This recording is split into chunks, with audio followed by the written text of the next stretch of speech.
Hi, I'm Alex Archbold, and I've been buying and selling antiques since I was 9 years old. From basements to scrapyards, I'll look just about anywhere I can to find lost antiques and collectibles. And sometimes I'll go big and buy everything. With my wife and kids, we run an antique shop in Edmonton, Alberta, Canada, filled with some of the most unique items we can find. I never know what's going to happen or who I'm going to meet. This is our life, this is our adventure, and this is Curiosity Inc.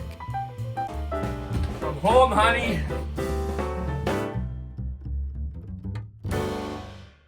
Hey guys, and good morning. Well, today has started off pretty well. I'm standing in the middle of a road right now because I just finished loading up my truck with a bunch of antiques. Now, I might end up just taking this stuff home and sorting it there. Trying to open my door and I don't have it unlocked. So I'm just like, have you ever done that before? You go to pull it? That was me right now. I'm gonna take this stuff home, I think sort through it there. This is gonna be kind of an interesting and different sort of day. So we've got antique picking. Also, I'm picking up another project vehicle today, which is kind of interesting, and we'll be there soon. I've got to go to the bank and get the guy his money, but wait till you see. It's gonna be an interesting video. We've got unboxing, a new project car, not that I need more, but hey, it was cool. And who knows what we're gonna find today. So follow along on today's episode while we do a little digging, a little exploring, and end up getting some cool stuff. I'm all loaded up. I'm on my way right now to go pay for this vehicle, but I'm right on the same street as my store, so I'll pop in really quick and say hi to Bill. Haven't seen him in a couple days. It's funny that we work in the same place, but we work at different times, so I rarely see him. So we'll pop in and say hi to Bill before we head off and go check out the car.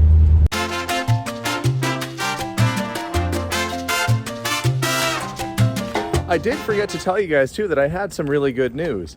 As you might know, I was thinking about maybe leasing out one side of the store, and it happened. I ended up signing a lease with a ice cream parlor who's going to be opening up in our new addition that we put up, and that was the intention of this space, was to try and find a cafe or ice cream shop to go in there. And it's happened. The only problem is now I've got to move everything from that side back over to my other shop. So I'm working on thinning things out, doing auction sales, and generally just keeping clean. But I'm at the store now. Let's say hi to Bill. And here's Bill. Hi. Oh, it's pretty early in the morning. You noticed that I moved some things around, I guess. I did, yeah. Yeah, luckily I had Bob and Todd here yesterday. Awesome. And I said, let's play a game. Let's play a game called, let's see what Bill will notice that's different. So Zoltar is temporarily moved to the front. He usually sat over there. That's the first thing I noticed. Zoltar was moved. I think Zoltar will end up kind of going over in this area, but I'm not quite ready for that yet. I moved the cooler, the big cooler, and it just fit. Yeah, I measured it and it looked like it was gonna fit, and then there was a little lip on the bottom, so I had to knock a piece of wood off the bottom of the shelf, but we got it in there. Because all of this stuff that's here, all these antiques and stuff, will probably end up converting out to being like my coffee and tea and the honey and the jam and all that stuff. Zoltar is my night watchman, my security guard. Yeah, Bill, the big change is going to be that we rented out the space, obviously. I think I told you that, right? I'm looking forward to that. Yeah, so ice cream parlor before too long over on this side. That's in June that they're going to have access to the space. Wow. That means that between now and June, I have to get this stuff moved out. Now, they did say that they want to possibly use the piano bar, which would be good, and that big shelving system there, which is fine. But I think we've got a few tables. I've got a showcase to sell. All this product that's in here has to come over the other side. And to do that, I've been making some room in the back of the other shop. These two big shelves that are back there, I will end up moving those back onto the other side, over to the old building. And I don't know, I've got a pile of artwork. Like, I might just have to do another auction. Some of this art, I wouldn't mind putting in my garage at the house. As long as it's behind glass, I don't want it to get smoky, but yeah. Did you see how empty the back room is looking? Yes, I thought you sold the desk, and then I saw that you moved it to the other side there by the... Yeah, I took the sea captain's chest that was there and took it to auction, but okay. I'll do a little walk to the back here. I just turned the tree around, this plant, because it's sticking out more in our face now. But I noticed when I opened the door there that I thought, geez, did it grow that much? That space? No, it was leaning too much towards the window, so I flipped it so it would start to grow, hopefully a little straighter. One of those things. But yeah, the back of the shop here. I listed a bunch of the arcade games for sale, but I do want to have some arcade and some tables and stuff happening in the middle here, and then those big shelves that go all along the side here. It's going to be a lot of work to make it all fit, but I'm doing the right steps, I think, to make that happen. Geez, I'm chatting with Bill in the store there and start talking to some customers, and I'm running out of time. I got to get going. Okay, here is the car. I'm finally here. This is the car in question. It's a 1948 Daimler DE27 Limousine. Now, you might be asking yourself, Alex, what on earth are you going to do with this big old car? Well, first off, it's cool looking, isn't it? It hasn't driven since 1990, is what I'm told. I really like the lines. It's a custom bodied car. It's a windover body, I believe. Lucas P100 headlights. Just a really, really cool looking vehicle. The problem with it was, I'll just set that down. The problem with this vehicle, and it was used as a limousine for a number of years. It was originally black and potentially meant for a dignitary or a member of the royal family. It even still has the flag mount on the hoods. You know, where you have like the little country flag or on the hood. So it's pretty fancy. It's fancier than me, that's for sure. But apparently at one point somebody opened this door and the wind caught it because it's a suicide door. Opens kind of like this. That's why it's called a suicide door, because it opens into traffic. Anyway, the wind caught the door, blew it, and created some dents and some damage in this area here, peeled a little trim piece off. So it's gonna need a bit of TLC to kind of get it back to its former glory. Plus it doesn't run right now. But the big benefit of this vehicle was the interior is actually pretty decent. Has the divisionary glass, so you don't have to talk to the peasants up at the front, which will be me. So Melissa and the kids in the COVID safe bear back there. But the interior in the back cabin is massive, and it has these jump seats that fold down from the back. It is a true limousine. So the benefits of the car are, well, it doesn't need any interior work. The body is not rusty because it's primarily aluminum, other than the front fenders, which are steel. So there's not a lot of body rot. The main issue with this car, having not run for a long time, gas tank, fuel lines, brake lines, you got to check all that stuff over. But that door needs some repair. But a pretty neat vehicle, in my opinion. He has this massive Pepsi sign next to it. I asked him if it was for sale. He said no. It's like the world's biggest metal Pepsi sign I've ever seen in my life. It must have been off of a factory or distribution place. Anyway, there's always something cool. What's the other thing that's unique about this car, other than the fact that it's a pretty sweet looking ride, there's the back, is that they only made 27 of them. They only made 27 of these vehicles. Now, that makes it rare. It doesn't necessarily make it desirable. The problem is going to be finding specific parts for it. I'll have to find out. It still carries its original registration. I'll have to see if there's a way to look that up and see where that plate was originally, or who it was maybe issued to. But it's pretty well all here. This side's fine. The passenger side is all good. It is a right-hand drive vehicle. Oh, I don't know what I'm going to do with it, but pretty darn cool thing. So the interior of the car, I'm just going to sit in here in the passenger seat, or the driver's seat, I should say. 51,000 miles it's reading. Capable of apparently 80 miles an hour. Well, this speedometer goes up to 100, but I think that's optimistic. But look, the dash is all nice. Interior is decent, so I'll have my work cut out for me, but I think it's going to be a worthy project. Okay, well, the car is going to be stored here for the next couple months while we wait for our house to be completed. It's going to be more of a long-term project, I think. I picked it up because it was unusual, the price was okay, and I think it'd be a fun vehicle to load the family in. But with all honesty, I want to get that Volkswagen van home and done first. But enough of that. Let's head to the house and unpack the truck. I'll show you what cool collectibles came in today. You'll notice that maybe I'm not at home. In fact, I'm back at the store. That's because as I'm leaving from buying that old Daimler and I'm headed towards the house, I get a phone call. Like the bat signal went up in the sky from Bill. Except for me, I guess it would maybe look like a box of rusty old junk. That's my bat signal. And he said, you got to come back to the store because Austin Tischler's here, the man himself. And sure enough, I walk inside the addition and Austin's here hanging out with Bob.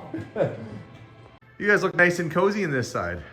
Oh yeah. You know, in boy, a couple months, you'll be able to sit here at a table and have an ice cream too, which will be nice. Sounds good. But Austin, I haven't seen you in a while. I haven't seen you in so long that your hair got long again. Yeah, I got the mullet going. That's what my brother, he's a barber now, so he's getting me into that hairstyle. He's giving you a mullet. Yeah. What's old is new again. And you've got the awesome 1980s like rocker guy sunglasses. Yeah, the Pit Vipers to go with the mullet. So Yeah, that's right. 1993 edition. Wow. I knew many a guy in the late 80s or 90s that looked like that. Yeah. Well, you're rocking it. So what have you been up to? Well, during the winter, I came here in the summertime, I guess, and took measurements for that transom. And I told Alex I was going to make him a stained glass window for there. And you there did. it is. That's what I came up with. So you've started doing leaded glass. Yeah. Yeah, I did it for my saloon. Did a bunch of stained glass windows for there, and yeah. That's it's pretty sorta- impressive. You are a man of many talents. So if somebody wants to check out because you have a YouTube channel as well. Yeah. What's your YouTube channel so they can go find it? It's Austin Tischler. I can just show you my card here. Actually. Oh, you've got your business card handy? Yeah. So if they look up Austin Tischler, which of course is German for carpenter. If you show the back of it, it's Oh, got I see. all the links for my channels and everything. Well, definitely go check him out. And if you're in the Corroborate area and you need some handyman work, not only can he fix things and build stuff, he can apparently do stained glass. And I said to Austin, I said, that's a beautiful piece. What do I owe you? And he said, it's a gift. What kind of guy does that? What a wonderful person, wonderful human being. Thank you very much, Austin. Not a problem. Maybe we'll grab a couple screws and see if we can get it mounted and hung up there. Yeah, we'll see what we can do. And with a couple screws we had around and a little persuasion, we got it to fit perfect. Austin, I think it looks amazing. You did a fantastic job. Yeah, it does look good up there. It looks awesome. I can't thank you enough for that. That's absolutely wonderful. Although I'm going to go through the majority of the stuff I bought today at home, there are a couple things that can come out right now. One is this, which says it's a Fisher cassette recorder. But when I actually open the box, it's a Technics Direct Drive SLQ2 turntable. So we'll bring that in the store. And there's an amplifier in here too. So I'll grab those two things and we'll go through these other boxes once I'm home. Well, here is the turntable. I even have the original operator's manual for it. Oftentimes these covers get really scratched up. Luckily that one's just dusty. Otherwise it's in really good shape. Still has the cartridge in it. You might want to put a new needle in, but that's a good turntable to somebody. And its companion piece was this Kenwood high-speed integrated amplifier. Now I can see that this little knob has been bent over. That's pretty common when it's in a box and shifts around, but nice amplifier, nice turntable. It's a good start for this day's finds. Finally at the house. I love going through old estate boxes full of old toys and stuff. You can tell these are old too. Old stuff and old boxes. They don't have Apple little devilly children on the box anymore. Okay, we're gonna get these boxes out. I have set up temporarily a table in the garage here, which is getting full of blinds and other stuff for our house build. I'm gonna get it set up on the table so we can dig through and see what there is. All right, the boxes are more or less offloaded. I can tell right away from looking at this box, I know exactly what that's gonna be. And he told me there was a train set in here. This, coming from New Haven, Connecticut, is gonna be an American Flyer train set, I believe. These are S gauge, circa 1940s, 1950s, depending upon if it's metal or not. I'll be able to tell right away. We'll get out of the box and we'll have a good look at it. Civil Valley line. Somebody's painted their own name on that one. It is nice to have them complete like this. Yeah, there we go. Nice die-cast locomotive. American Flyer engines are often tethered somewhat, well, not permanently, but they're screwed onto the back, where on a Lionel train, you would just have the tender attached. Because it had its own separate power source, it would go right through the center to make the whistle go. This one takes the power off the engine. A little bit different setup, but really cool. And I'm guessing that what I'm going to find are train accessories, like trees, a shrubbery. I require 5 shrubberies. Well, there we go. A box full of shrubbery. How old is this newspaper? Let's see. When was this train set packed up? Let's see if there's a date on it. Edmonton Sun, 1965. So this train set, unfortunately, it looks like somebody's custom painted most of this stuff. But, you know, still passenger cars and that. Was packed away in 1965. 1965. So with any luck, as I go through here, oh look, there's an original box. It's always nice to find the original box, and that is marked for caboose. Let's see if the caboose is inside of it. And it is a flat car. Well, when I find the caboose, I can put it in there. That looks like it's a maybe a transporter car for something specialized, spring-loaded. I can't remember if they did a rocket launcher set. That might be something along those lines. Well, let me dig through here. I'm going to unpack all of these and see. Yeah, this Jerome, as a youngster, looks like he really wanted to paint the train his own way. You can use, there are ways to get that paint off. At this point, though, that just kind of adds to the character and charm of the set. I'm not going to bother, you know, trying to restore it or anything like that. I think it's got its own certain charm that somebody made it their own, did it the way they wanted to do it. So I'll keep unpacking here. After getting the majority of the paper off, I found there was a whole pile of cars, including a log loader complete with logs, and a few cars that were not actually painted. Something like this is probably going to be a little bit more unusual because it's Canadian National, CNR. Being an American company, they probably wouldn't have produced a whole lot of Canadian things. Sounds like there's something inside of here. Sounds like, if I can slide the door open, sounds like there's money in it. I'm going to see if I can get this door open. Look, these fell out. A 1933 Canadian penny and that looks like a 1940s penny. 1946. Huh. Well, that would have been already like a 10-year-old penny or so, at least, when it was put inside of that train car. Pretty cool. We keep on digging. Box number 2. Model trains, all gauges. 1956. 1954. So I guess we know roughly around the time that they were building their layout, 1953. Good early train magazines. Skies and the Artist, How to Draw Clouds and Sunsets. Oil Painting Outdoors by William Fisher. Kind of neat. A couple odd other little magazines in here. Let's see, what else do we have? Another oil painting book. Somebody must have been an aspiring artist at one point. American Flyer Pike Planning Kit. Plan your track layout quickly, accurate with this American Flyer kit. Neat. Plasticville, USA, so little farm animals and buildings. That was part of the Lionel line, but they also made some S-gauge stuff. American Flyer, Plasticville Station. Oh yeah, these are all sorts of accessories and buildings. I love it when things have their original boxes too. It just makes it so much nicer. So there's a barn, there's a train station. That looks like the light up billboard, yep. The light up billboard. all sorts of fun stuff. I'm having flashbacks to about last month or so when I picked up a big collection of American Flyer trains. I didn't think they were that popular up here, but I guess I was wrong. Just seem to be coming across a few of them. Look, there's even little people. Little farmer. He's been carrying that water jug for a while, or that water barrel.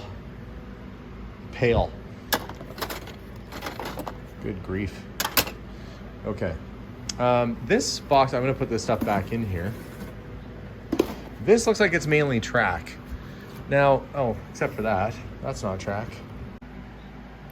That's another locomotive in the box, and somebody's painted it and put his patented Civil Valley line stickers on there. But it's a diesel locomotive nonetheless. Still pretty cool, and it's got the box. I think this is pretty well all going to be mostly track in here. Track is probably the original stickers for the engines. That's cool.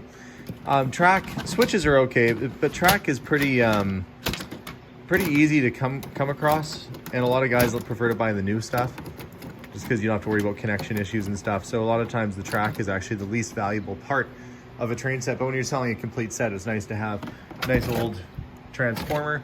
And I got this board that they screwed all their stuff to, so I'm gonna have to try and disconnect some of these wires and things and pull it back through so we can keep these switches. I don't need the board. And this is like wiring for the switches and things. Okay, that's pretty cool. What's more interesting than the board itself actually is what's underneath it. Move that out of the way. And there is a 1960s Strombecker race set made exclusively for the Bay in Canada, making this a little bit more unique because it's a Canadian only issue. Of course, the main thing you want to make sure is there, track, and the cars are there. It looks totally complete, right down to the transformer. Nice set and a nice box. Probably end up selling that for around $150, $200, something like that. Mainly because it's kind of an oddball piece. I'm gonna leave the trains for a bit and come over to this box, which appears to be mostly old board games. We got Battleship. The dad's shocked. He's like, "Yeah, I'm impressed." That's cool. That's an early Battleship. That's 60s probably. And the Battle of Britain board game. D-Day invasion game. A lot of military stuff. He said that his dad serves in the Air Force in World War II, and in the 50s and 60s would buy up all these sort of military-inspired board games. Some people don't like to talk about the experience that they had over there, but I guess this fellow was almost reliving it with the board games. Pretty neat. Anzio, realistic strategy game. Oh, here's Trouble. It's like the original Trouble. Is it still pop? Yep. Oh, there's a bag of comics. Some old ones too. Okay, I'll bring those in the house and go through those. Put the board games back in the box and go through some comics. Okay, I've decided to come indoors to go through these. Anytime you find a little bag of comics and they're this old, like 12 and 15 cent, you never know what's going to be in there. It might be something good. Fingers crossed. Okay, so before I go through these, what I would be looking for would be superhero stuff is always the best, frankly, that you want to find. You could find like a Bugs Bunny the same era. It's not going to be worth as much as like a Batman, Superman, or Spider-Man. And then you want to look and see if there's any that are first appearances of somebody like that. This is a fairly early Spider-Man, number 44, not in great shape, but that might be first appearance of the Lizard. A lot of times in the first 100 issues or so, they introduce a lot of characters. 72 Mad Magazine. Marvel Tales of Spider-Man.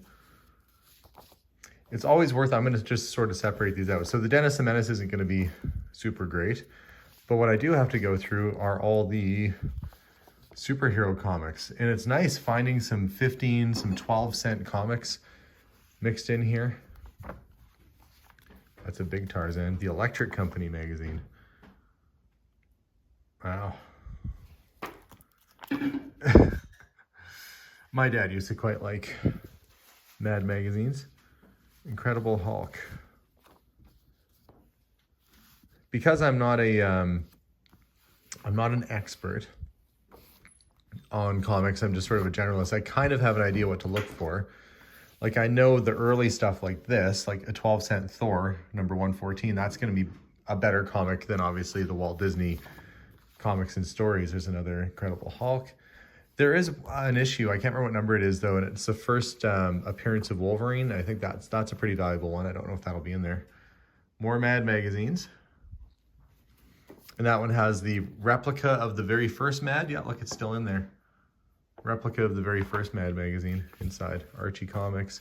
These are kind of just like my generic comics going up here, and the ones I think that might be more special are going in this pile. And probably somebody watching at home right now who's into comics is probably going to say, oh, I know what that's worth, or I know what that is. Well, I basically am just separating them out, and I'm going to try and figure out what these all are after the fact once I have them more or less sorted. But I am quite happy that there's a good sized stack of early comics, and they do sell. They're good sellable books when they go back this far. The Flash from 1967, but unfortunately it's missing the cover. That's too bad. Early Green Lantern, 12-cent. Doom Patrol. Neat. Elastigirl. Didn't know she... You learn something every day. I only know that from The Incredibles, but I guess of course there had to be an Elastigirl somewhere else too. Neat. Well, I guess I've got some comic books to go through and some stuff to sort. So I'm going to keep myself busy doing that and find out exactly what some of these books are worth. So what a day. Austin bringing us the stained glass window, buying an old Limousine project car. I don't know what I'm going to do with it, but it was too cool to have locally. When you have such a rare vehicle like that at a fair price, and I don't know. It was just one of those neat things I wanted to bring back home. A whole bunch of train sets, all in all, a pretty good day. So thanks very much for watching today's episode, guys. I've got my work ahead of me here tonight, but tough job when your job is to go through comic books and try and figure out what they're worth. Have a lovely day, guys. We'll see y'all soon, and as always, bye for now.